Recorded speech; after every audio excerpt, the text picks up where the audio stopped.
오늘 수요일 날 말씀 이기는 자의 교회가 되죠. 이기는 자 표현이 이제 요한계시록 맨 마지막에 나와 있는데요. 제가 왜 이 기도 제목으로 이렇게 말씀을 이렇게 나누냐면 제가 지금 읽고 있는 것이 가장 최근에 나온 그 천국과 지옥 간증 이렇게 책이 이렇게입니다. 그 책을 이렇게 읽고 이렇게 있는데 그 중에 이제 그 책 속에 나와 있는 것입니다. 그 주님이 하시는 말씀인데. 교회에 다니는 많은 사람들 중에 지옥 갈 사람이 너무나도 많다는 거예요. 그런 표현이 주님이 하시고 또 주님 오실 때가 다 가까이 왔다라는 말씀을 또 주님이 직접 하시고 이렇게 그렇습니다. 그리고 그 지옥의 어떤 이런 어떤 많은 어떤 보게 하시는 그래서 그것이 기술되어 있는데 그 고통 가운데 있는 많은 어떤 사람들 그 지옥인데 교회 다니면 다 천국 가는 거 아닌가? 그런데 지금까지 제가 수없이 많은 외국 사람들도 그렇고 한국 사람들도 그렇고 천국과 지옥 간증을 들어보면 교회 다니는 사람들도 지옥에 간 것을 목사님은 뭐 두말할 것도 없고 그런 이야기들을 지금까지 들어왔는데 이 책에도 여전히 지옥 가는 사람들이 많다고 그런 이야기를 이렇게 하고 있는 것을 볼 때 정말 너무나도 이렇게 슬프고 이렇게 그렇습니다. 우리는 지금 장로고가 많고 이렇게 칼빈주의를 믿는 칼빈을 이렇게 믿는 사람들이 많기 때문에 우리가 많이 들었던 한 번 구원은 영원한 구원이라는 말을 이렇게 듣고 이렇게 있는데 그 표현은 성경책은 없습니다. 성경책에 그 표현이 없어요. 한 번 구원은 영원한 구원이라는 것은 이렇게 칼빈이 어떤 애정론과 성경의 애정론이 있고 견인론 이런 것들에 의해서 그렇게 만들어진 어떤 것이죠. 그래서 한 번 구원은 영원한 구원은 구원이라고 하는 것은 구원파가 제일 좋아하는 표현이죠. 한 번 구원은 영원한 구원이기 때문에 그렇죠. 그래서 구원파는 뭐죠? 죄인이라는 표현을 하지 이렇게 못하죠. 그런데 이제 정확히 칼빈의 어떤 이 이야기를 설명하는 어떤 사람들은 칼빈은 무조건이 아니고 반드시 거룩함의 열매를 맺어야 된다.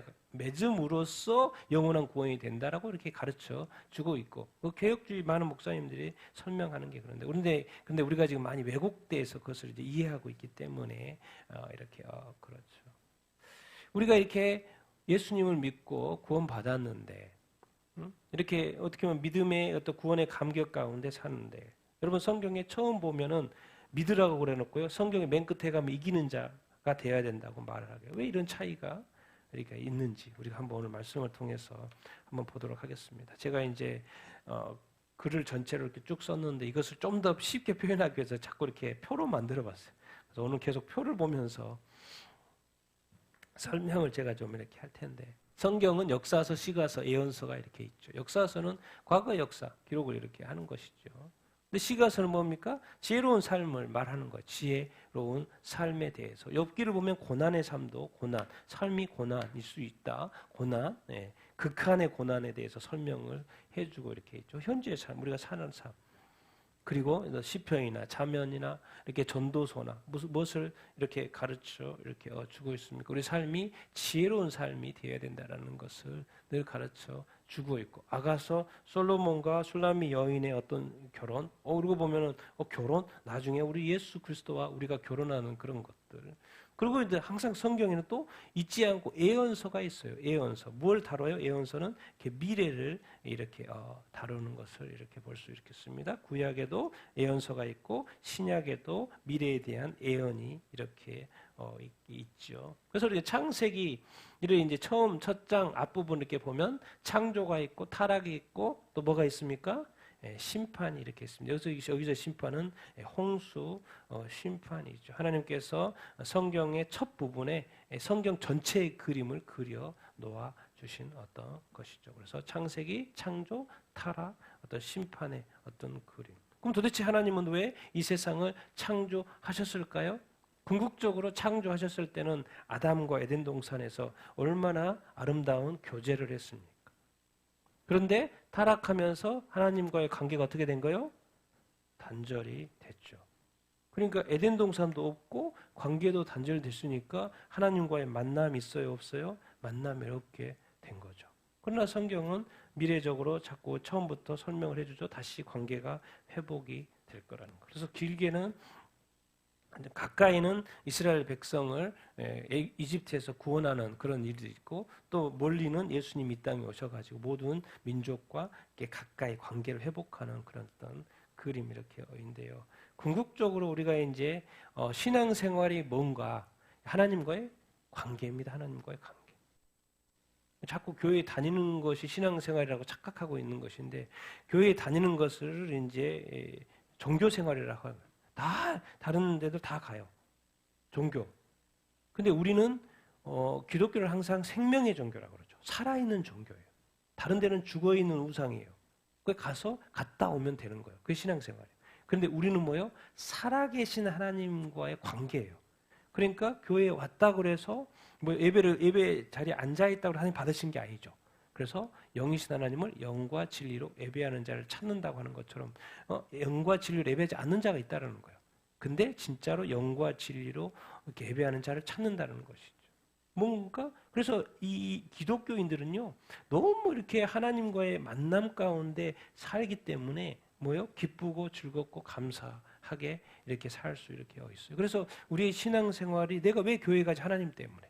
내가 왜 누구를 찬양하지? 하나님을 찬양. 내가 누구한테 기도하지? 하나님께 기도하지. 내가 문제 있을 때나 기쁜 일이나 즐거운 일이나 누구를 먼저 찾아요? 하나님을 찾아요. 그래서 하나님께 경배하고 하나님께 감사하고 하나님 오늘 아침에 딱 눈을 떴다 하나님 오늘 하루도 지켜주시옵소서. 오늘도 이렇게 설교를 준비하면서 하나님 오늘 어떻게 이렇게 할까요? 어떻게 좀 쉽게 해볼 수 하면 좋을까요? 막 고민하면서 묻고 그래서 생각이 나고 또 이렇게 쭉 하다가 또 이렇게 이건 좀 표현이 좀 그런 거라서 다시 한번 바꿔보고 막 이렇게 하나님한테 의지하고 주님한테 의지할 때 또 이렇게 인도해 주시고 그래서 이런 설교 준비조차도 누구와 함께 하는 거예요? 주님과 하나님과 함께 하는 거죠. 그러니까 뭔가 모든 것들이 그래서 예배 드리고도 설교하고서도 하나님께 감사하고 영광을 이렇게 올려드리고 우리가 또 예배하면서 예배가 끝나고도 하나님이 또 받으신 거 생각하니까 감사하고 하나님께 영광 올려드리고 우리 교회가 더 글로리 교회 아닙니까? 하나님께 영광 올려드리는 거 모든 것 다 하나님께 영광 올려드리는 거. 근데 많은 그리스도인들이 자기 만족에 살아요. 내가 신앙생활 하고 있는 거 열심히 하는 것에 대한 자기 만족으로 끝나요. 누구를 생각하지 않아요? 하나님과의 그 관계를 생각하지 않아요. 내가 자꾸 어떻게 했다. 제가 지금까지 오랫동안 신앙생활하면서 자기 입에서 그리스도인 입에서 자꾸 하나님의 이름이 나오고 감사가 나오고 그래야지 자기가 뭐 했다 다 주님이 하신 거죠. 이 신앙생활이 하나님과의 관계라는 거. 이것을 우리가 늘 잊어버리면 안 돼요. 근데 이 인류가 타락하면서 아담이 타락하면서 그 관계가 뭐가 됐어요? 단절이 했어요. 그리고 우리 그리스도인조차도 예수 믿고 구원받았는데 그 단절의 회복 속도가 아주 느린 사람들이 너무나도 많이 있어요. 느린 뿐만 아니라 관계가 조금 회복되다가 다시 거의 단절 상태로 살아가는 그리스도인들이 너무나도 많아요. 그러니까 교회 가는 발걸음이 얼마나 무거운지 몰라요. 하나님께 예배하는데 하나님께 찬양하는데 경배하는데 그 시무룩한 표정으로 찬양과 경배를 하면서 하나님께서 받으라고 받지 않죠. 우리도 기쁘지 않은데 하나님 어떻게 기쁘게 받으시겠습니까? 우리는 이런 어떤 영적인 이 상태에 이 하나님과의 어떤 관계, 일도 하나님과의 관계, 삶도 하나님과의 관계, 이걸 늘 우리가 잊지 말아야 합니다. 왜? 사람과의 늘 관계하는 것처럼 하나님과의 어떤 이 관계. 하나님이 갈대아 우르에 있는 아브라함을 불렀어요. 왜? 우상이 득실득실한 그거. 아브라함을 불러가지고 뭐 한 거예요? 구원한 거예요. 이제는 한 개인으로부터 시작해서 이제 이집트 땅에 이스라엘 백성들이 그 250만 명 되고 큰 민족을 이룬다 그랬잖아요. 아브라함한테 그냥 큰 민족을 이루었어요. 그래서 그 민족을 이제 출애굽시키는 거죠. 이스라엘을. 그래서 구원 이렇게 하신 거 이렇게 아니겠습니까? 그래서 어디를 데려간 거요? 새하늘 어디 땅에? 약속의 땅. 젖과 꿀이는 땅. 어디 땅에? 가나안 땅. 근데 가나안 땅에 그 좋은 땅에 약속의 땅에 데려갔는데 또 뭘 해요? 거기서? 뭘 해요? 놀랍게도 어마어마한 출애굽의 역사로 구원한 것도 하나님. 그리고 그 땅에 그 여호수아를 통해서 정복하게 하신 것도 하나님이시고 그래서 그 땅에 땅 분배해가지고 다 살게끔 해줬는데도 불구하고 그 모든 것 다 하나님이 하셨는데 이제 또 시간 조금 지나니까 뭐예요? 우상 숭배래요. 우상이 어디가 있어요? 그 가나안 땅에 수많은 민족들이 섬기고 있는 그 신들 거기에 또 살다 보니까 물들어요. 세상에 살다 보니까 세속화되고, 교회가 세상에 있다 보니까 교회가 세속화되고 세상의 문화가 되고. 그래서 결국 하나님은 또 이스라엘 민족을 심판해요, 안 해요? 심판하죠. 멸망시켜요. 왜? 하나님을 경배하지 않고 또 우상을 숭배하니까. 그래서 거룩한 삶을 살라고 뭘 준 거예요? 모세를 통해서 가나안 땅에 들어가기 전에 시내산에서 율법을 이렇게 줬죠. 그래서 순종만 하면 엄청난 축복을 준다고. 약속. 순종만 하면 뭐요? 천대까지 축복. 자자손손 축복. 얼마나 큰 축복. 누가요? 하나님이 축복해주고 축복해준다. 순종하면. 그런데 불순종하면 내가 4대까지 4대 자손까지 내가 축복하지 않을 것이다. 이렇게 말하죠. 그러니까 하나님은 엄청나게 축복하기 위해서 거룩한 삶으로 살게 될 이스라엘 율법을 이렇게 주셨는데 또 뭐해요? 불순종을 하죠. 그러니까 하나님은 또 불순종하니까 뭐 할 수밖에 없어요? 뭐 할 수밖에 없어요? 처벌할 수밖에 없어요. 하나님은 되게 객관적이셔요. 또 말씀하신 대 그대로 하십니다. 왜 하나님에게 우리에게 말씀을 이렇게 주셨겠습니까?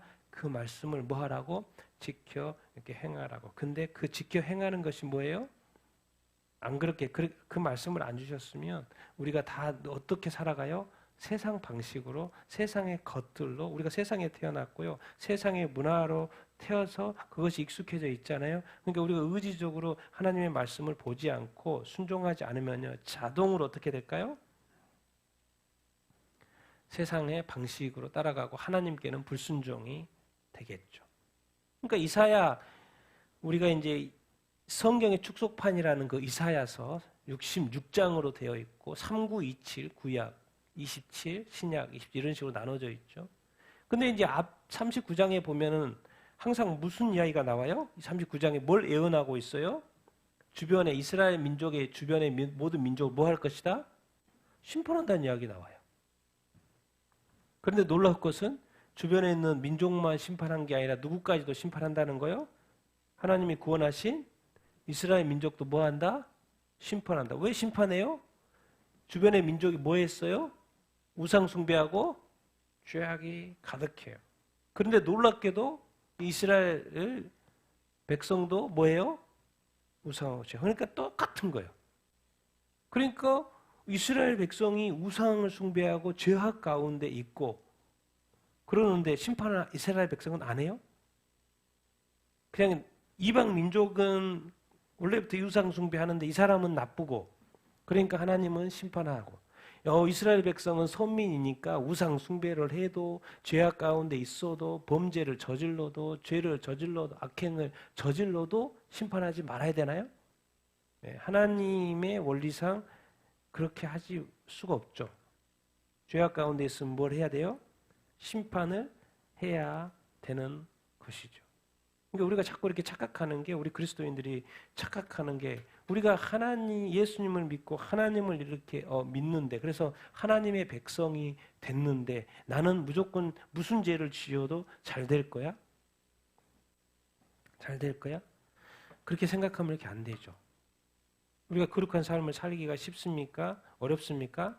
네, 엄청 이렇게 어렵습니다. 그리고 항상 우리가 이제 예수 믿고 나서의 삶에 늘 조심스러운 게 뭐예요? 내 삶 때문에 내가 믿는 믿음 때문에 남의 믿는 그 남을 믿는 다른 그리스도인을 실족시킬 수 있는 이걸 되게 조심스럽게 성경은 언급하고 있어요. 너는 구원받고 다른 사람 실족해서 지옥 간다? 그게 말이 되냐? 안 된다는 거예요. 그게 성경에서 가르쳐 준 거예요. 그래서 한 영혼을 어린 영혼을 나를 믿는 한 영혼을 실족시키는 거 그거는 안 된다는 거예요. 그리고 너는 구원받고 그 사람은 지옥 가고 안 된다는 거예요. 그러니까 우리의 그리스도인 삶이 얼마나 어떻게 보면 신중해야 되고요. 최대한 많은 사람들과 이렇게 관계를 잘 해야 된다고 성경은 계속해서 가르쳐 주고 있죠. 하나님은 똑같이 우상 숭배, 죄악. 그러니까 요즘에 그렇죠. 요즘 뉴스에 막 우리 목사님이 막 불륜 현장이 발각이 돼가지고 막 동영상이 돌고 있고 그럼 그 목사님은 회개 안 하면 지옥 가야겠죠. 그러면 다 불륜 저지르고 막 교회를 난리치고 교단을 난리쳤는데 그럼 천국 가요? 한 번 구원은 영원한 구원이니까 무슨 짓을 해도 우리가 좀 객관적으로 우리가 생각해 볼 필요가 이렇게 있어요. 그러니까 하나님이 자꾸 이렇게 보시니까 율법을 줬는데도 이 선민 이스라엘 백성이 이상하게 세속화된단 말이에요. 그 주변 민족을 자꾸 따라간단 말이에요. 이거 어떻게 하지? 어떻게 답이 없어요. 하나님도. 그러니까 결국에는 선택. 누구를 보내신다는 거요? 메시아를 보내신다는 거예요. 누구를 보낸다? 누구요? 메시아는 하나님의 아들. 하늘에서 보낸다는 거죠. 하늘에서 법을 줘봤는데 하나님의 법이죠. 율법. 하나님의 거룩한 법을 하나님이 줘봤는데 그 법을 인간이 못 지키는 거예요. 구원을 받았는데 하나님을 믿는데도 불구하고 그러니까 이제는 누구를 보내는 거예요? 하나님의 아들을 친히 보내겠다. 그래서 그 아들을 믿어야 되니까 성경에 이제 구약에 많은 예언들이 있어요. 어디서 태어날 거라는 거, 또 예루살렘에 입성할 때 나귀를 탈 거라는 거, 그리고 이사야 53장에 엄청난 고난을 받을 거야라는 거 여러 가지로 이 메시아가 왔을 때 알아볼 수 있도록 구약에 여기저기서 많이 예언을 이렇게 해놨어요. 근데 예수님이 딱 이렇게 오셨는데 정확히 그렇게 하시는 거죠. 그러니까 그분이 메시아예요, 아니에요? 메시아인 거예요. 그러니까 메시아 예수님이 이 땅에 딱 오셔서 태어난 장소도 그렇고 뭐 다 보니까 성경에 예언한 그거 그대로 맞는 거예요. 그러니까 예수님이 메시아네. 그러다 보니까 뭐죠? 사람들이 따라야 한다. 따르게 되는 거죠. 그러나 이 공생애를 시작하기 전에 예수님이 하나님이신데도 불구하고 인간이 되셔서 이제 요셉과 마리아의 집에서 살죠. 예수님이 첫 번째로 태어난 아들이니까 성령으로 잉태돼서 태어나긴 했지만 첫 번째 아들로서 예수님이 그 집에서 열심히 아빠와 엄마, 마리아와 요셉을 잘 섬겼겠죠. 예수님도 사실 30년이라는 인생을 큰아들로 맏아들로 살았기 때문에 부모를 섬기고 엄마 아빠를 섬기고 유대의 법대로 할례도 받고 그 유대 문화에 그대로 다 순종하면서 또 안식일에는 회당에 가고 다 율법대로 다 지켜. 완전히 어떤 유대 생활을 예수님은 30년 동안 이렇게 하시는 거죠. 또 성경대로 부모도 공경하고 이렇게 열심히 산 거예요. 근데 어느 날 딱 30년이 딱 되니까 하나님이 때가 온 거죠. 그러니까 이제 예수님이 무엇을 시작해요? 공생애를 시작하죠. 공생애는 사실 몇 년이에요? 3년 이렇게 있죠. 근데 놀랍게도 공생애 3년인데 어떤 길을 가요? 십자가에 가. 이게 아이러니인 거예요. 이게 아이러니인 거예요.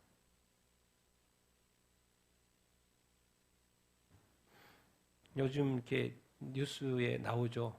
누구죠? 요즘 교주 허경영 아십니까? 허경영. 야, 뭐 폐 하나 봤는데 그게 막 1,000만 원이고 그러더라고요. 폐 하나 봤는데. 그리고 딱 보니까 그 영상에 보니까 허경영이가 자기가 재림예수라고 그러더라고요. 이게 재림예수인 거예요, 재림예수. 와, 정말 대단하다. 그런데도 많은 사람들이 그것을 믿고 그 1,000만 원짜리 된 것을 그거를 이렇게 사고 어떤 것은 자기만 복 받으면 안 되니까 옆에 가족들 사가지고 막 6,000만 원 그거 사고 막 이렇게 하더라고. 그래서 내가 그동안에 나는 그냥 하나의 무슨 종교 정도로 생각을 했고 하늘궁 뭐 그런가 보다 이렇게 했는데 영상을 보니까 실제로 자기가 강의에서 재림예수라고 얘기하더라고. 그 옆에서 말하는 여자 그 인도하는 사람도 재림예수라고 말을 하고 자기 이름의 허자에 그 이름을 또 하나님도 언급하고 예수님도 언급하고 막 그러더라고. 이런 걸 바로 거짓 선지자인데 사람들은 그걸 또 믿어요. 참 이 사람은 뭔가 이렇게 축복을 원하는데 그것이 가짜인지 진짜인지를 분별 없이 그렇게 막 이렇게 믿어요. 그런데 우리 예수님은 이 땅에 와가지고 정말 수많은 기적들, 병이라는 건 병 다 고치고 귀신이라는 건 귀신을 다 고치고 다 쫓아내고 엄청난 기적을 베푸는데 희한하게 우리 예수님은 아무것도 구하지 않아. 아무것도 구하지 않아. 거기 교주들은 계속해서 뭐 돈을 요구하고 돈을 하고 이걸 사야 된다 그러고 뭐 하고 그러는데 예수님은 아무것도 말하지 않아. 아무것도 구하지 않아. 아무것도 찾지 않아. 아무 말도 하지 않아. 오직 섬길 뿐이에요. 그리고 아무것도 그렇게 뭐 이렇게 그 백성 유대 백성들 위해서 선행만 베푸는데도 핍박을 받아. 핍박을 받아. 그렇지만 또 그 악을 악으로 갚지 않아요. 또 참 놀라운 것은. 그리고 십자가로 예수님이 하나님의 아들로 왔는데 십자가에서 뭐예요? 죽어요. 그것은 왜 죽었어요? 뭐 때문에? 죄값. 누구의 죄값 때문에? 우리의 죄값. 예수님의 죄값이 아니죠. 우리의 죄값이 이렇게 입니다. 여러분 이것이 뭐 이것만 하나 잘 이해해도 사람을 사랑하는 수 있을지 모르겠어요. 우리가 어떤 사람에 대해서 이렇게 사실 이제 최근에 제가 이렇게 다니는데 정말 이렇게 어떤 청년 같은 그 사람이 이렇게 주변에서 이렇게 보이더라고요. 그래서 그 청년한테 이렇게 다가가지고 왜 이렇게 노숙을 하냐 질문도 던져보고 이렇게 하고 또 배고픈 것 같아서 먹을 것도 사주고 뭐 이렇게 대화를 좀 이렇게 시도를 이렇게 했어요. 근데 이제 내가 목사님이라고 그러니까 자꾸 피하려고 그러더라고. 종교를 좀 싫어하는 것 같아. 집을 나왔대. 최근에 집이 일이 있어가지고 집에서 나와서 이렇게 노숙을 이렇게 하고 이렇게 있다고 이렇게 말을 해요. 근데 제가 한 가지 고민 이렇게 했어요. 옷이 막 이렇게 뜯어졌어.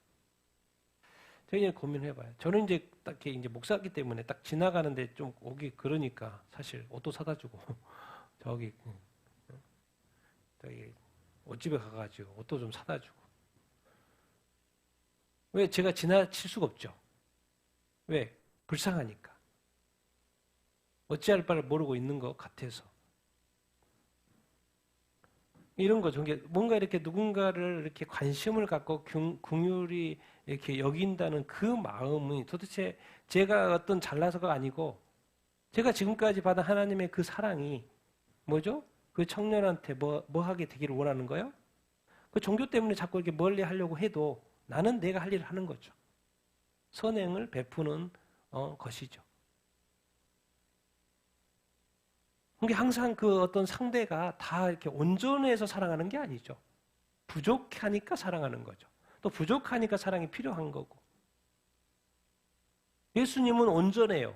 그런데 우리가 부족하기 때문에 우리의 죄값 때문에 자기 자신이 죽어주는 이게 참 이게 어마어마한 거예요, 사실. 우린 천국에 가서 평생 울 수 있습니다.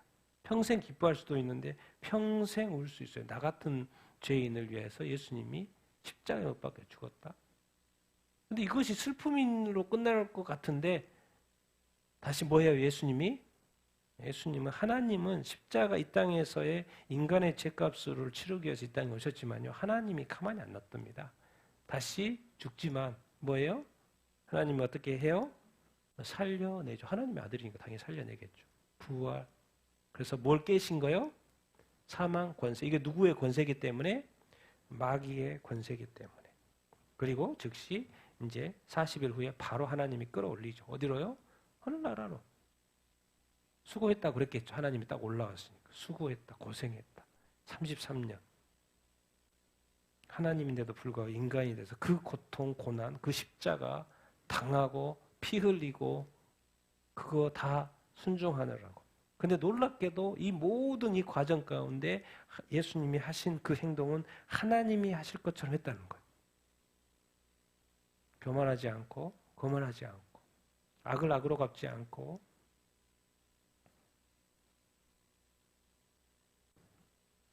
하나님이 인간을 사랑하셔서 죄인들을 사랑하셔서 하실 그 모습 그대로 십자가를 예수님이 다 주셨다라는 것이죠. 그래서 결국 예수님이 이룬 그 십자가, 이 죄값 이것 때문에 인간은 죄인이지만 예수님을 뭐예요? 믿어요. 믿으면 뭐가 돼요? 뭐가 신분의 변화가 생기죠. 죄인에서 뭐로 바뀌어요? 의인. 의인이 됐다는 건 신분이 바뀐 거죠. 신분. 이제 의인이 됐어요. 하나님의 의이시고 우리도 뭐예요? 의인이 된 거예요. 신분이 바뀐 거예요. 우리가 이렇게 볼 때 같은 사람이고 안 믿는 사람, 이렇게 믿는 사람 딱 다르게 보이지만 똑같이 보이지만 하나님 볼 때는 뭐예요? 의인으로 보여요. 그리고 다른 사람들은 뭐로 보여요? 안 믿는 사람, 불신자들은 죄인으로 보여요. 그래서 이제 의인이면 어마어마한 거죠. 하나님이 볼 때. 이것을 뭐라 그래요? 예수 믿고 이제 구원받는 게, 구원받으면 뭐예요? 우리가 죄인에서 뭐로 바뀐 거예요? 의인으로 바뀐 거죠. 근데 한 가지 이렇게 기억합시다. 유대인으로 보면 이상하게 성경에 유대인에 관한 책들이 있는데 우리 유대인들도 예수님을 믿어야지 구원받아. 그래서 예수님이 그 당시에 왔을 때 메시아로서 예수님을 많이 믿고 따랐어요. 예수님 또 제자들도 키웠고 또 많은 사람들이 예수님을 따랐죠. 그런데 이상하게 유대인을 대상으로 한 성경들이 책들이 있는데 마태복음 유대인들로 하여금 뭐 하라는 거예요? 예수 믿고 구원받으라는 거예요. 구약에 예언된 뭐라고요? 메시아니까 그분이 저 성경 구약에 그대로 다 맞잖아. 그러니까 예수님 믿으라고. 예수 믿고 뭐 하라고요? 예수 메시아니까 예수 믿고 뭐 하라고? 구원받으라고. 그 예수를 믿으라 그러면 구원 받는 거죠. 그러니까 예수 믿으라는 거예요. 유대인 보고 유대인 그로. 근데 놀랍게도 한 가지 더 유대인을 대상으로 편지가 하나 더 쓰여지는데 마태복음으로 대상이 유대인이 마태복음 대상 유대인이잖아요. 근데 또 유대인을 대상으로 히브리 민족 대상으로 편지가 하나 더 쓰여져요. 무슨 어디서 어느 서신서? 히브리서. 이게 유대인이 마태복음 통해서 구원받는 것으로 끝나는 줄 알았더니 히브리서를 통해서 무엇을 강조해요? 유대인들에게 거룩한 삶을 강조해요. 와, 그래서 유대인이 마태복음에서 구원받는 것을 뛰어넘어서 하나님의 진정으로 하는, 그래서 이제 여기서는 이제 그 회개를 이야기하죠. 회개와 어떤 거룩. 그래서 여기서 말해요. 여기는 히브리죠. 예수님 유대인으로 이렇게 왔잖아요. 그래서 히브리인들한테 말해요. 니들이 예수 그리스도를 십자가에 못 박았지? 그런데 다시는 히브리서 말하는 건 다시는 예수 그리스도를 죄사함 때문에 십자가에 못 박을 수 없다는 얘기가 나와요. 무슨 말인지 알겠어요? 유대인들한테 니들이 십자가에 못 박았지 유대인들. 근데 다시는 예수 그리스도를 히브리서 말하는 거예요. 예수 그리스도를 십자가에 못 박을 수 없다는 거 말이에요. 그러니까 뭐 하지 말라? 죄 짓지 말라는 거예요. 다시는 회개가 없다 이런 표현 막 여기서 해요. 그들에겐 진짜 같죠. 막 두려움과 떨림이 있죠. 우리가 직접 예수님을 십자가에 못 박았는데 그 어마어마한 일을 저질렀는데 이제 또 예수님을 십자가에 못 박는다. 그런 일이 있을 수 없다고 누구한테 말해주는 거예요? 유대인들한테. 그러니까 예수 믿고 뭐한 삶을 살아야 된다? 거룩한 삶을 살아야 된다. 하나님께 순종하는 삶을 살아야 된다. 그래서 특별히 유대인들에게는 이렇게 마태복음과 히브리서. 그런데 우리가 항상 여기서 이제 제가 앞으로 지금 이제 이후로 할 말이 구원받는 것이 전부가 아니고 구원받은 사람은 반드시 어떤 삶으로 이어져야 된다? 거룩한 삶으로 이어져야 된다. 지금 이 말을 하려고 그러는 거예요. 그리고 정확히 성경도 지금 유대인을 대상으로 구원과 거룩을 이야기하고 있어요. 믿음으로 구원받고 구원받은 사람은 유대인들은 거룩한 삶. 그래서 히브리서 자세히 읽어보면 이 예수님을 다시 십자가에 못 박을 수 없다는 표현을 쓰고 있는 것이 유대인들한테는 그것이 너무나 와닿는 이야기겠죠. 자, 그래서 이방인이 지금 하나님을 믿지 않는 모든 민족 이방인들이 유대의 민족이 아닌 이스라엘 민족이 아닌 이방인들이 이제 예수님을 믿고 뭐가 됐어요? 신자가 됐어요. 신자는 당연히 믿으니까 뭐가 되는 거예요? 신분의 변화가 생겨요. 뭐예요? 의인으로 변화가 되죠. 그러면서 이제 뭐라고 표현을 해요? 성도라는 표현을 해요. 성도는 앞에 성자가 한자가 뭐겠습니까? 거룩하다라는 거죠. 거룩하다. 그러니까 어느 순간 신자는 믿음. 그래서 우리도 이제 천국에 가려면 의인이 돼야 되니까 의인. 그런데 이제 삶 속에서 어떠한 삶을 살아야 된다? 거룩한 삶을 사는 것이 성도라고 가르쳐 주고 이렇게 있어요. 근데 우리가 자꾸 신자로만 사는 사람이 있어요. 어떤 사람은 의인을 자꾸 회피해. 뭐예요? 뭘 지어요? 죄를 지어. 그럼 어느 순간 의인이었는데 뭐가 돼 있어요? 죄인이 되어 이렇게 있는 거예요. 그럼 어떻게 해야 돼요? 불신은 아니니까 예수님을 믿으니까 뭐 해야 되겠습니까? 회개를 해야죠.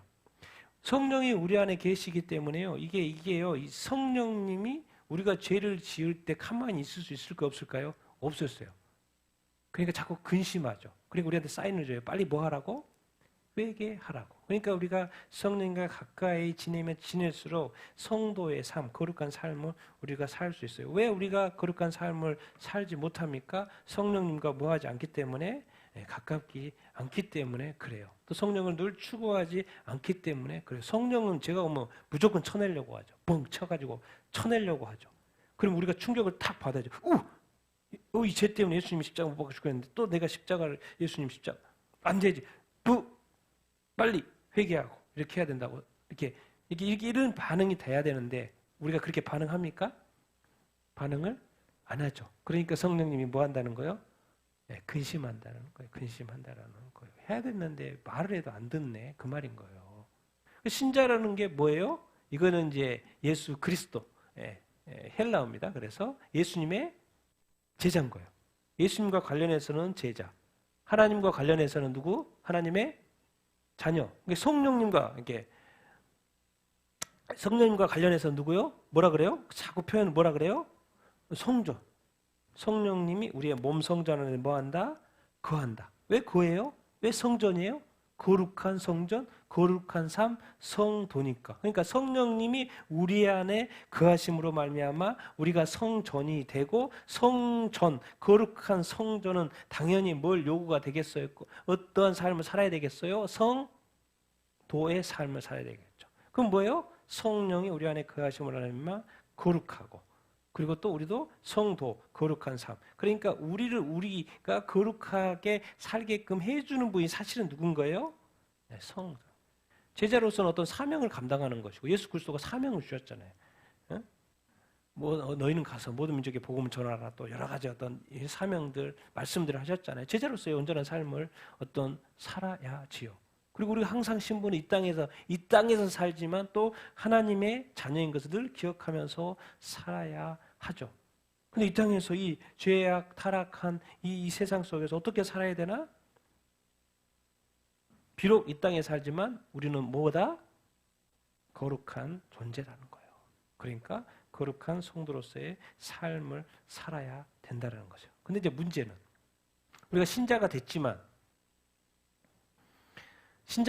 여기까지 봅시다. 신자가 됐지만 육이 그대로 있어요, 없어요? 그대로 있어요. 이게 우리의 문제인 거예요. 육이 그대로 있어요. 혼도 있고 또 영도 있고.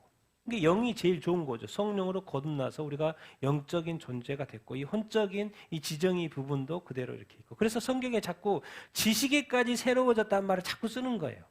지정이 혼적인 부분도 다시 뭐가 됐다는 거예요? 깨끗해졌다라는 그런 이야기를 자꾸 하려고 하는 거, 말씀을 자꾸 이렇게 하고 이렇게 있는 거예요. 근데 그 지식 알고 봤더니 뭐로 깨끗해지는 거예요? 예수 그리스도로 또 성령으로 깨끗해져 가는 것이죠. 내가 막 생각한다고 되는 게 아니고. 근데 이제 가장 문제는 육이 그대로 있는 거죠.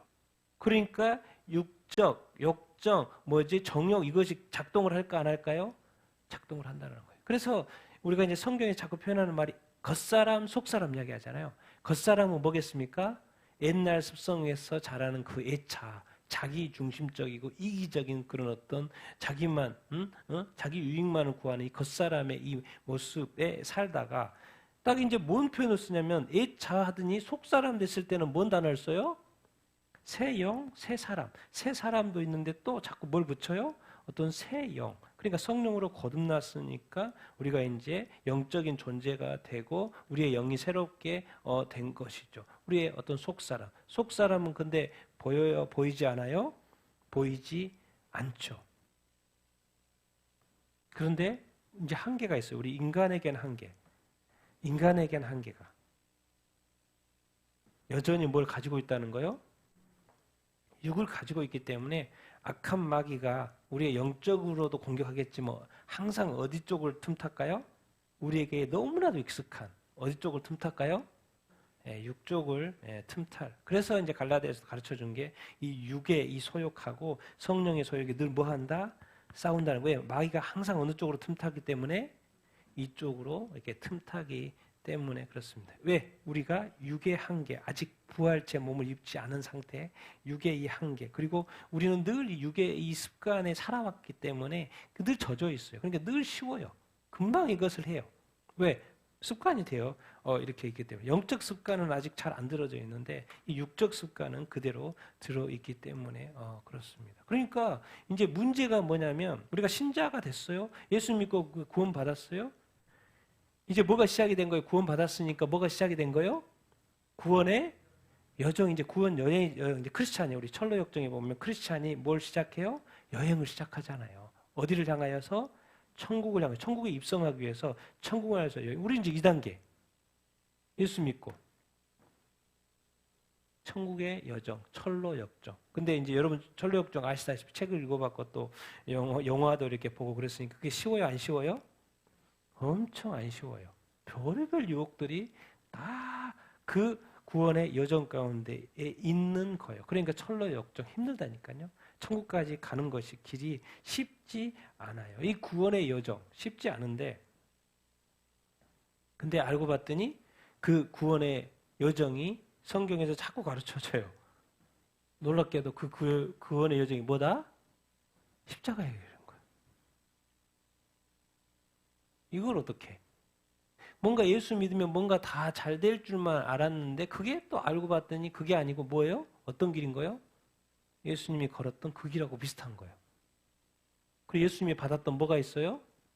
고난이 있어요. 그리고 거기를 뭔 문이래요? 좁은 문이래요. 열리고 뭐든지 다 잘 될 것 같고 막 이렇게 했는데 그게 이상하게 좁은 문이래요.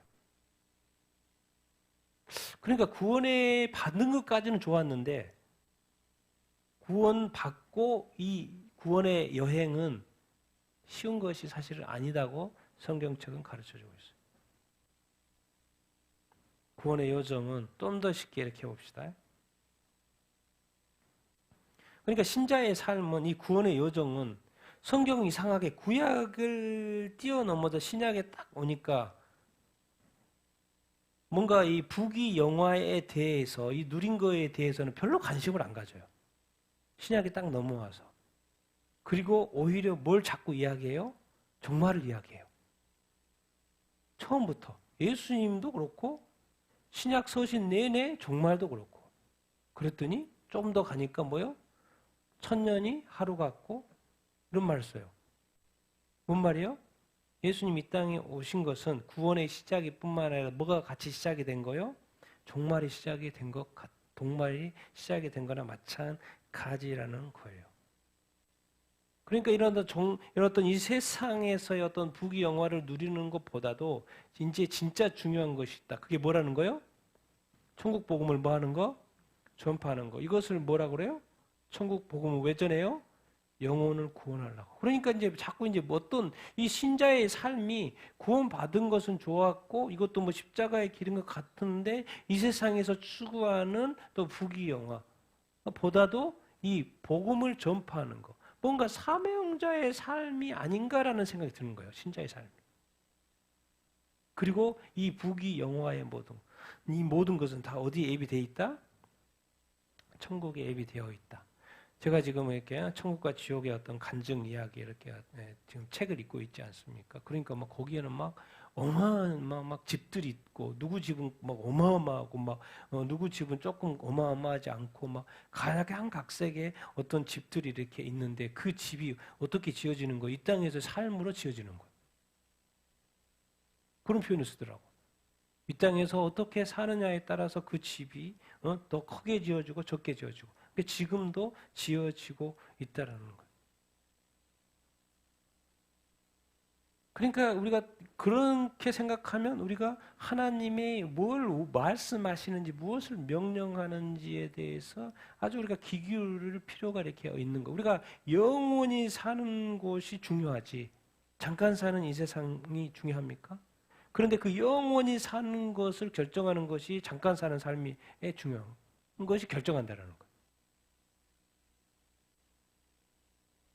그래서 이제 제가 이렇게 이런 걸 이렇게 정리를 좀 해보면서 구원의 여정은 또 쉽지가 않아. 십자가의 어떤 길이라고 자꾸 좁은 문이라고 그러고 고난을 피하고 싶은데 고난을 계속 허락하셔요. 주님이.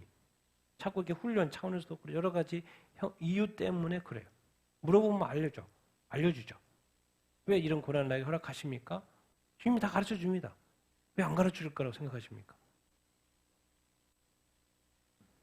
그래서 우리가 다시 한번 정리하는 것은 우리가 지금 어디 복음을 뭘 받은 거예요?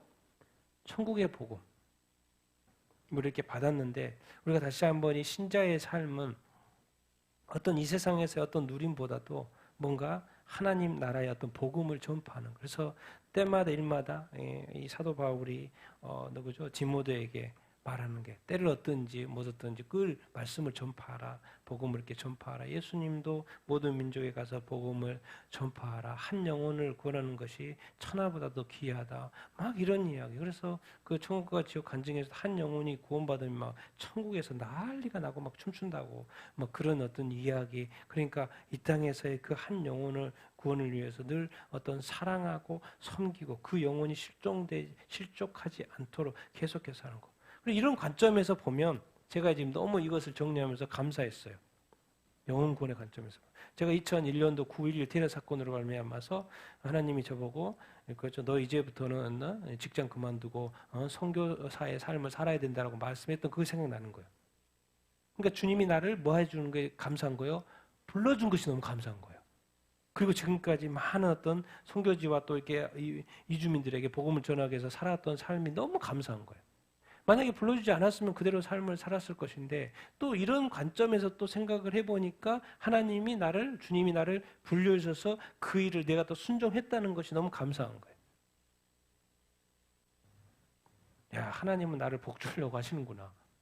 저는 그냥 부르시니까 순종해야 된다라고 생각을 했는데 지금 이 관점에서 보니까 하나님의 뜻에 그것이 가장 좋은 뜻이었던 거예요.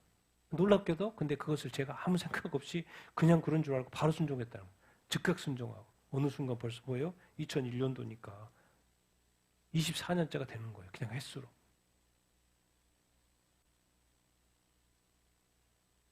여러분 이 땅에서의 삶을 살면서 정말 여러분에게 우리가 뭐 다 각자 어떤 길이 틀립니다. 그 어떤 삶의 어떤 그 여정 속에서 우리가 늘 하나님의 뜻을 구하고 그것이 말씀에 있습니다. 말씀에 있든지 또 특별하게 어떤 부르심이 있든지 상관없이 늘 하나님의 뜻에 순종하여 사는 여러분이 되기를 예수님의 이름으로 축원드립니다. 그것이 힘든 길일 수도 있고 좁은 길일 수도 있을지라도 그것이 하나님의 부르신 어떤 부름이고 그렇다라고 하면 또 순종하는 여러분들 다 되기를 예수님의 이름으로 축원드립니다. 아멘. 여러분 이 세상 역사가 알고 보면 간단합니다. 예수님 중심이에요. 예수님이 초림하고 예수님이 재림한 사이에 지금 우리가 살고 이렇게 있는 거 2000년의 어떤 교회의 어떤 시대. 교회 시대가 뭐겠습니까? 예수님 믿고 성령으로 뭐하고 거듭나서 거룩하게 살고 또 하나님을 뭐하는 거? 예배하는 거. 제가 볼 때요. 이 세상에서 천국을 맛볼 수 있는 최고, 그러니까 거룩하게 살고 막 예수 믿고 이런 것은 뭐 믿으면 되는 것이고 성령을 거룩한 삶을 살고 이렇게 힘들기도 하고 거룩하게 살기도 쉽지 않고 그런데 가장 확실하게 최고의 기쁨을 누릴 수 있는 그 타임이 있는데 하나님을 뭐 할 때? 예배할 때. 정말 그래서 제가 이 시대에 이 교회가 계속해서 타락해 가고 있는 이 시대에 정말 뭐를 회복해야지? 뭘 회복해야지? 생각해보면 그것이 뭐로 생각되냐면 예배예요, 예배. 뭔가 우리가 예배에 대한 그 기쁨을, 그 감격을 잃어버렸기 때문에 교회가 점점 더 이렇게 되는 것이 아닌가. 근데 생각을 해보십시오. 지금 전 세계 교회, 또 한국 교회에 주일날 딱 예배에 와가지고 사람들이 막 예배의 감격에 빠져 있다고 생각해 보세요. 그리고 막 사람이 너무 다시 회복이 되고 너무 기쁘고 너무 행복해요. 그러면 그 교회를 나가서의 삶도 점점 더 회복이 되겠죠.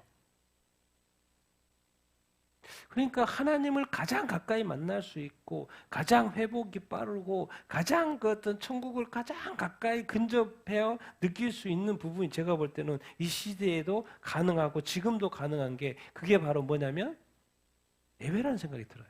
그래서 우리가 예배에 대한 어떤 그 소망함이 있고 예배에 대한 어떤 기대가 있고 또 찬양하거나 또 이렇게 어떤 경배하거나 또 기도하거나 또 말씀 들을 때 정말 우리의 마음을 집중하여서 내가 진짜 하나님을 만나고 싶어하는 그런 간절한 마음으로 그 교회를 향하고 예배를 향하고 기대를 하고 또 준비기도 하고 끝나도 하나님 이 말씀대로 살게 해주셔서 다짐도 이렇게 하고 또 나가서도 하나님 내가 말씀 들은 거 기억나게 해주시죠. 성령님 내가 순종하며 살게 해주시다. 계속해서 한번 연결해서 한번 이렇게 살아보면 뭐예요? 결국 나의 모든 것이 나는 삶을 살아가면서 낙심되고 좌절할 수 있지만은 항상 회복의 기회가 있는 거예요. 뭘 통해서요? 왜? 하나님을 직접적으로 가장 왜 천국에서 할 그 일을 이 땅에서도 하니까. 그러니까 사실 예배 인도자는 엄청 중요하죠. 이 설교단에 서는 사람과 사실 두려움과 떨림으로 서야죠. 근데 요즘에 목사님들 뭐예요? 맨날 막 나오는 게 뉴스에 나오는 게 뭐예요? 막 불륜을 저지르면서 강당에서 막 열을 토하고 있어.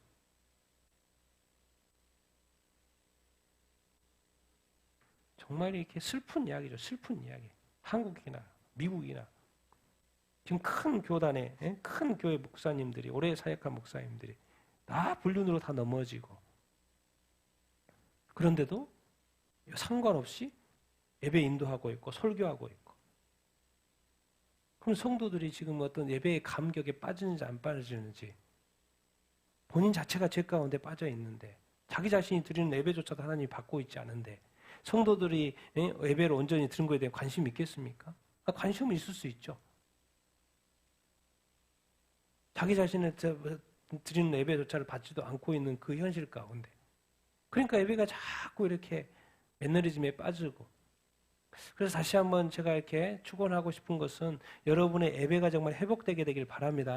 정말 예배의 감격이 좀 빠져보십시오. 예배 때 정말 이렇게 하나님을 다시 만날 수 있게 되길 바랍니다. 왜 하나님이 인간을 창조하신 거 봐요. 하나님과 교제라니까요. 만남이라니까요. 근데 그것을 예배 때 가장 만나기가 쉽잖아요. 여러분 성령, 거룩이 도대체 어떻게 가능하지? 혼자 노력한다는 게 노력해서 되는 게 아닙니다. 누가 반드시 도와줘야 돼요? 거룩하신 영이 도와줘야 돼요. 성령으로 거듭나고 중생하고 거듭나고 성령의 검이 뭐예요? 말씀의 역사, 성령이 말씀을 통해서 역사한다니까요. 성령이. 그래서 순종도 누가 도와주셔요? 성령이 도와요. 싸우는 무기도 성령이지만 순종하게끔 도와주는 분이 성령이에요. 그래서 성령 안에서 우리가 뭐 하게끔 돼야 돼요? 기도할 겁니다. 그러니까 모든 어떤 삶의 영역 속에서 모든 기도와 간구를 하라고 하잖아요. 거기에 누구 안에서? 성령 안에서. 그리고 또 성령의 검이 뭐예요? 말씀인 거예요. 성령이 도대체 우리를 다시 거듭나게 해가지고 영적인 존재가 됐어요. 그래서 거룩하신 영이 우리로 하여금 거룩한 삶, 성도의 삶을 살게끔 도와주고 인도해주고 이끌어주는 거예요. 그러니까 거룩은 내가 어떻게 나는 아직 아무 경험이 없어요. 거룩에 대해서. 이 땅에 죄인으로 태가지고 죄 가운데 살다가 성령으로 거듭나는데 이게 하루아침에 뭐가 되겠습니까? 거룩의 영역조차도 알지 못하는데 그러니까 누가 도와주셔야 되는 거예요? 성령님이 도와주셔야 된다는 거예요. 그래서 항상 우리가 성령을 이야기할 때 우리가 잊어버리지 않아야 되는 것이 성령의 뭘 이야기해요? 자꾸? 열매를 이야기해요. 열매를 이야기해요. 성도의 삶이라는 건 거룩한 삶인데 믿음으로 말미암아 우리가 의인이 됐잖아요. 근데 성경이 자꾸 후반으로 갈수록 자꾸 뭘 강조하냐면 뭘 강조해요? 행함을. 구원의 문제가 아니고 행함. 당연히 믿는 사람은 구원받은 사람은 그 믿음에 뭐가 따라야 된다? 행함이 따라야 된다라고 말을 하고 있어요. 그것을 좀 더 쉬운 말로 뭐예요? 열매가 나타나야 한다라고 말을 하고 있어요. 그래야지만이 천국에서도 칭찬받고 뭘 받게끔 됐다? 뭐 열매가 있어야지 뭔가 거기에 상응하는 어떤 상도 주고 그럴 거 아닙니까? 그런데 오직 믿음으로 살면 상급이 없죠. 행함이 없으니까. 칭찬받을 일도 없죠. 왜? 한 달란트니까. 행한 게 없잖아요. 믿음으로만 콕콕 눌러놔가지고 구원은 받았는데 여러분 항상 기억해야 합니다. 여러분을 누군가가 딱 이렇게 만나면 여러분 표정도 그렇고 말도 그렇고 뭔가 좀 이렇게 은혜를 끼치기는 좀 말도 좀 하시고 칭찬도 좀 많이 하시고 좀 사람 살리는 사는 표현 거 이런 거 좀 하십시오. 여러분 그렇게 되기를 바랍니다. 우리 선을 좀 행하시고 또 이렇게 사람을 좀 살려주려고 하고 뭔가 이렇게 낙심좌절 막 이렇게 고민 염려 가운데 있는 사람들 어떻게 하면 주님 저 영혼을 좀 살려줄 수 있습니까? 저렇게 계속 이렇게 놔두면 안 될 것 같은데 주님 어떻게 해야 됩니까? 내 안에도 아직 성령의 열매가 없는데 뭔가 더 성령의 열매가 좀 맺었으면 좋겠고 선행의 열매가 좀 맺었으면 좋겠고 저는 이제 늘 생각이 그렇습니다. 우리 교인들이 좀 이렇게 많은 어떤 선행의 열매라든가 그런 것들을 선행도 많이 해가지고 천국에서 좀 큰 상 받고 큰 집에서 사는 그런 것을 꿈꿔요. 예배도 잘 들을 뿐만 아니라 삶 속에서도 거룩한 삶을 이렇게 살고 그리고 그런 어떤 열매들이 좀 있어서 이 땅에서는 좀 그렇더라도 천국에서 아주 그냥 큰 하나님의 큰 칭찬 가운데 상급 가운데 사는 어떤 교인들이 되기를 이렇게 꿈꾸면서 이렇게 제가 이렇게 사역을 이렇게 하고 이렇게 있습니다. 다 어떤 부족한 부분도 이렇게 있지만은 늘 생각하고 기도하는 것이 하나님 이 땅에서보다도 저 천국에서 영원히 살 텐 그곳에서 더 멋지게 더 살 수 있는 우리 성도들이 되게 하여 주시옵소서. 근데 거기가 이 땅에서도 가능해요. 카운트가 된다니까요. 금방 알 수 있어요. 뭐가 많이 맺히면 열매가 많이 맺혀. 여러분 우리 세상 나라 사탄 귀신들 범죄 악행 가득하잖아요. 앞으로도 점점 더 가득할 겁니다. 아주 이 세상에 죄악이 아주 가득해질 거예요. 결국 이 세상 나라는 예언이 되어 있어요. 종말에 고할 것이고 심판을 받을 것이다. 그리고 이제 앞으로 적그리스도가 나타나고 거짓 선지자가 나타날 것이다. 그리고 이제 뭐요? 요한계시록에 7년 대환란. 그리고 세상은 결국 뭐 할 것이다? 멸망할 것이다 라고 세상 나라에 대해서는 하나님이 다 예언해 놨어요. 제가 읽고 있는 이렇게 천국과 지옥 간증 이야기도 몇 년 전의 이야기인 거예요? 10년 전이에요. 그때도 주님이 내가 올 때가 다시 재림의 때가 다 됐던데 그게 10년 전이요 또. 그때 하시는 말 또 시간이 지났어요. 그러면서 이 때가 때가 되면 뭐요? 교회가 어떻게 할 거라는 거예요? 성경에 유혹을 받을 거고 또 미혹을 받을 거라고 이야기했어요. 그리고 교회는 뭐가 할 거라는 거예요? 배도하고 배교하고. 그럼 배도하고 배교하면 구원 받아요? 못 받아요? 못 받죠. 그러니까 자꾸 경고해요? 회개하라고 경고하죠. 배교고 배도. 우리가 이제 7년 대환란에 있다고 합시다. 그래서 짐승의 우상을 만들어 놓고 경배하라고 그래요. 그러면 경배하면 뭐라고 그래요? 구원 받는다 못 받는다 말하고 있죠. 구원 받는다 못 받는다? 정확히 말하고 있죠. 구원 못 받는다고. 짐승에게 경배를 하거나 666표를 받으면 7년 대환란 때 받으면 구원 못 받는다고 정확히 성경에서 예수님이 직접 말씀하고 있죠. 요한계시록에 가르쳐 주고 있죠. 그러니까 배도와 배교는 사실 구원을 못 받기 때문에 계속해서 회개에 대해서 계속 경고를 이렇게 하고 이렇게 있는 거. 근데 놀랍게도 지금 이 시대가 무슨 시대인 거예요? 배도와 배교의 시대입니다. 사람들이 인정하고 인정 않을 수도 이렇게 있지만 제가 볼 때는 지금 교회들이 예수님이 성경에서 말하는 배도와 배교의 시대에 이미 여러 가지 접어들어서 살고 있다고 이렇게 저는 이렇게 믿습니다. 그래서 그 말이 뭔 말이냐면 그게 마지막 때 일어날 일이기 때문에 마지막 때. 그래서 지금은 이제 교회의 선택의 시간이 와고 있어요. 교회의 선택의 시작. 여러분의 선택의 시간. 신자의 이 성도의 선택의 시간. 세상을 따라갈 것인가? 아니면 하나님을 따라갈 것인가? 그리고 그 기준은 뭐다? 누가 제시하는 게 아니고 이미 어디에 제시되어 있어요? 성경에. 그러니까 이제 동성애 하나 같은 거 그런 거죠. 동성애, 동성결혼, 목사, 이렇게 안수 뭐 이런 것들이 다 뭐에 위배되는 거예요? 뭐에 위배돼요? 성경에 위배되기 때문에 세상을 사랑하지 않고 누구를 사랑하는 사람은 동성애를 인정하지 않게 되죠. 왜? 성경이 죄라고 했기 때문에. 그런데 놀랍게도 지금 선진국의 많은 기독교 국가들이 성경을 버리고 어디를 선택을 해요? 세상의 인권을 선택하죠. 하나님이 세상의 인권을 만든 거 아닙니까? 그래서 사람의 인권이 왜 존재해요? 하나님 만들었기 때문에. 그런데 어느 순간 그 인권을 하나님은 버리고 인권을 선택하는 인간의 그 타락. 여러분 그런 걸 조심해야 합니다. 아무리 사람이 중요해도 무엇의 기준에서 맞춰야 된다? 하나님 말씀의 기준에서 맞춰야 된대요. 우리 인간은 딴 거 없습니다. 어떻게 살든 하나님의 심판대 앞에 서게끔 되어 있어요. 그 피조물의 존재에 불과 이렇게 합니다. 그래서 지금은 교회 선택의 시간. 그래서 교회가 지금 교단이 교회가 이것들이 다 갈리고 있는 시기돼요. 왜? 지금이 이 시대이기 때문에 배도와 배교의 시대이기 때문에 우리에게도 선택의 시간. 그래서 우리는 성경을 잘 알아야 되고 성경 말씀대로 선택해야 되는 줄 이렇게 믿습니다. 그래서 이게 마지막으로 이 지금 요한계시록 제가 지금 이기는 자의 교회가 되자 이렇게 제목을 정했지 않습니까? 요한계시록에 나온 표현이요. 7교회에 요한계시록 아시아의 소아시아 7교회였는데 그 7교회 모두에게 이 표현을 쓰고 있어요. 무슨 표현? 이기는 자. 왜 믿는 자가 아니지? 왜 믿는 자가 아니지? 왜 이기는 자지? 왜 그래요?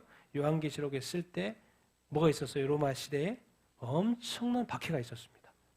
엄청난 핍박이 이렇게 있었어요. 교회 믿으면 뭐예요? 불태워요. 또 뭐예요?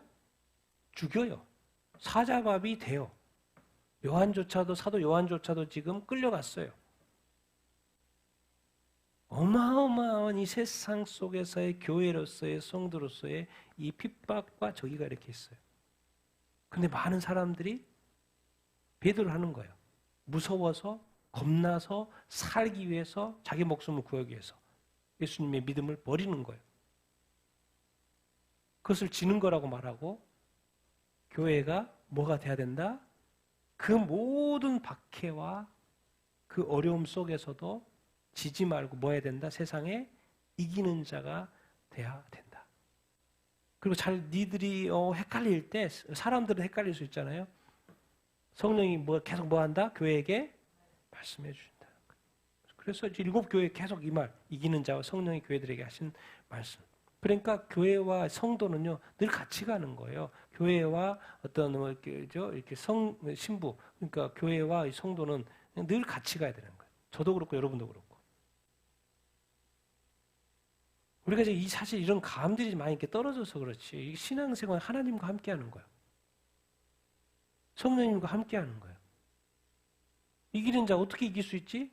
늘 땅의 소망이 아니고 어디 소망? 하늘을 바라보고 위의 것을 찾고 하늘 소망. 그리고 항상 무엇대로 살아야 돼요? 말씀대로 살아야 돼요. 그리고 늘 인도자가 있어요. 나를 인도하시는 분이 있어요. 누구요? 성령을 따라 살아야 돼요. 성령의 인도하심 받아야 돼요. 그러니까 잘 따라가려면 성령의 충만함을 받으라고 그러는 거예요. 성령에 충만해야지 세상으로 충만해지지 않는다는 거예요. 죄악들이 들어올 틈이 안 준다는 거예요. 그래서 성령의 충만함을 따라 성령을 따라 살아야 된다는 거예요. 그런데 항상 기준은 뭘로 잡아야 된다? 뭘로 잡아야 된다? 말씀대로 믿어야 되고 말씀대로 순종해야 된다는 것을 기억해야 합니다. 그래서 궁극적으로 이 모든 것을 이기는 자, 이기는 자의 삶을 살다가 마지막 무슨 승리? 최후 승리. 이걸 해야죠. 이기는 자, 최후 승리. 그럼 이제 뭐가 주어져요? 천국 입성이 주어지고 또 천국에서 뭘 받아요? 상급을 받아도. 이제 천국에 딱 들어갔다면 이제 뭐가 시작이 되는 거예요? 영생이 시작되고 진짜 우리가 지금까지 누려도 못해. 여기 책에서도 그러더라고. 세계 여행 안 해봤죠? 못 해봤죠? 걱정하지 말래. 거기 오면 세계 여행 다 다니는데. 못 해본 거 다 한대요. 이 세상에 절제해서 여러 가지 이유 때문에 못한 거 다 하게 된다고. 두고두고 하게 된다는 거. 우리가 이 세상에 누려보지 못한 그 복락, 여행은요, 다 하게 된다는 거. 그리고 제일 좋은 것은 거기에 누가 계셔요? 하나님과 임마누엘 영원히 동행하며 가까이에서 말씀하면 바로 나타나고 바로 대화하고 누구하고? 하나님하고. 우리가 지금 육을 가지고 있기 때문에 사람은 좋은 사람도 있고 안 좋은 사람, 보고 싶은 사람도 있고 안 보고 싶은 사람도 있잖아요. 제가 만나고 싶은 사람도 있고 안 만나고 싶은 사람도 이렇게 있잖아요. 근데 이제 영의 상태, 내가 영적인 존재에 대해서 구원을 받아서 영이신 하나님과 이거 관계는요 정말 항상 초월해요. 보고 싶고 오늘 봤는데 또 내일 보고 싶고 그 관계인 거예요. 그 하나님과 뭐 한다? 동행하면서 영원히 산다. 근데 그것이 어떻게 했을 때? 천국과 이 영생 복락과 이 하나님과 동행하는 이 삶. 그래서 우리는 기억해야 합니다. 하나님이 지금 성경의 마지막에 뭘 강조하고 있어요? 이기는 자의 삶을 살아야 돼요. 절대 지시면 안 돼요. 뭐에 지면 안 돼요? 세상에 지면 안 되고 죄에 대해서 지면 안 되고 많은 유혹과 미혹에 지면 안 돼요. 지금은 무슨 시대? 교회조차도 갈리는 시대예요. 그래서 교회가 앞으로 엄청 싸울 겁니다. 서로. 왜? 서로 옳다고. 앞으로 이제 그런 것을 더 많이 보게 될 거예요. 교회도 갈릴 뿐만 아니라 성도들끼리 엄청 싸우는 거예요. 그래서 육적인 그리스도인과 영적인 그리스도인 엄청 싸우고 연합 이야기하는데 연합 안 되죠. 당연히 안 됩니다. 더 싸움이 있을 것입니다. 왜? 이미 그런 시대로 갔고 말씀의 기준에 의해서 다른 자가 있고 따르지 않는 무리와 교단과 이런 것들이 생기고 있기 때문에. 그래서 마지막 여러분 이 말씀 읽고 이렇게 마치십시다. 시작. 우리 교회는 세상에서 이기는 자가 되어 천국에 다 들어갑시다. 아멘. 우리 모든 성도들은 정말 이 세상에서 반드시 뭐가 돼야 된다? 이기는 자. 이것은 주님의 명령입니다. 반드시 그래야 된다는 거. 지지 말고. 어떤 상황 속에서 어떤 환경 속에서도 너희들 지면 안 돼. 이기는 자가 돼야 돼. 그리고 다 어디에 들어와야 된다?